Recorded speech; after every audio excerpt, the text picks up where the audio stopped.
ഇന്നത്തെ ഏറ്റവും പുതിയ വീഡിയോയിലേക്ക് ഇവർക്കും സ്വാഗതം. ഇന്ന് തിയേറ്ററുകളിലൊക്കെ ഏറ്റവും പുതിയ ഈ ആഴ്ചയിലെ പ്രധാനപ്പെട്ട മലയാളം സിനിമകളിലൊന്നാണല്ലോ സർക്കിട്ട്.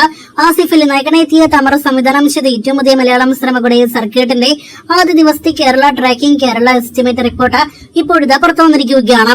ആസിഫിന്റെ കഴിഞ്ഞ ഒരു വർഷത്തിനിടയിൽ ഒരുപാട് മികച്ച അഭിപ്രായങ്ങൾ ലഭ്യമായ സിനിമകളിൽ ഒന്നായിട്ട് തിയേറ്ററുകളിലേക്ക് എത്തിയ സിനിമ കൂടിയാണല്ലോ സർക്കിട്ട്.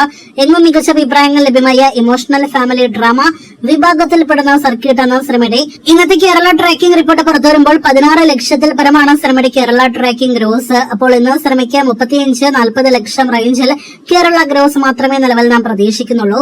തുടർച്ചയായിട്ട് വിജയങ്ങൾ നേടിയെടുക്കുന്ന മികച്ച സിനിമകൾ ചെയ്തുകൊണ്ടിരിക്കുന്ന ആസിഫ് അലി സിനിമയുടെ പുതിയ സിനിമയുടെ ആദ്യ ദിവസത്തെ കളക്ഷൻ എന്ന നിലയിൽ നോക്കുകയാണെങ്കിൽ അത്ര മികച്ച തുടക്കം സിനിമയ്ക്ക് വന്നിട്ടില്ല എന്ന് പറയേണ്ടിയിരിക്കുന്നു. പലരും സർക്കിട്ട് എന്ന സിനിമ ഇന്ന് റിലീസ് ചെയ്ത കാര്യം പോലും അറിഞ്ഞോ എന്ന് സംശയിക്കുന്നു. ആ ലെവൽ ബുക്കിംഗ് ആണ് നിലവിൽ നല്ല അഭിപ്രായങ്ങൾ ലഭ്യമായിട്ട് പോലും സിനിമയ്ക്ക് നടന്നുകൊണ്ടിരിക്കുന്നത്. മണിക്കൂർ ടിക്കറ്റ് വിൽപ്പനയല്ല, ഇപ്പോഴും 24 മണിക്കൂർ ടിക്കറ്റ് വിൽപ്പനയാണ് ബുക്ക് മൈ ഷോയിൽ നമുക്ക് കാണാനായിട്ട് കഴിഞ്ഞിരിക്കുന്നത്.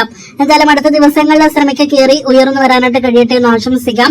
ആദ്യ ദിവസം വേൾഡ് വൈഡ് ഗ്രോസ് 50 ലക്ഷം 1 കോടി റേഞ്ചിൽ പ്രതീക്ഷിക്കുന്നു. കാത്തിരിക്കൂ സർക്കിട്ടിന്റെ കൂടുതൽ കളക്ഷൻ ആയിട്ട്.